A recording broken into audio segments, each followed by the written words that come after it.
లాల్ దర్వాజా సింహవాహిని మహంకాళి బోనాల సందర్భంగా బీసీ సంక్షేమ రవాణా శాఖ మంత్రి పొన్నం ప్రభాకర్ జోగినీల కోసం కీలక ప్రకటన చేశారు. జోగినీలకు ప్రత్యేక గుర్తింపునిస్తూ ఐడెంటిటీ కార్డులు జారీ చేయడంతో పాటు భవిష్యత్తులో వారికి ఎలాంటి ఇబ్బందులు లేకుండా ప్రభుత్వం అన్ని విధాల అండగా ఉంటుందని హామీ ఇచ్చారు.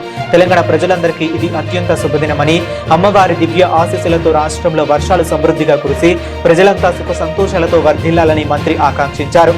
తెలంగాణ సంస్కృతి విశిష్ట సాంప్రదాయాలకు ప్రతీకగా నిలిచే బోనాల జాతరను ప్రభుత్వం ఎంతో ప్రతిష్టాత్మకంగా నిర్వహించిందని తెలిపారు. అమ్మవారి దర్శనం కోసం భక్తులు భారీ సంఖ్యలో తరలి రావడంతో కాస్త ఒత్తిడి పెరిగినప్పటికీ భక్తులకు ఎలాంటి ఇబ్బందులు కలగకుండా అధికారులు సమన్వయంతో సేవలు అందించారని కొనియాడారు.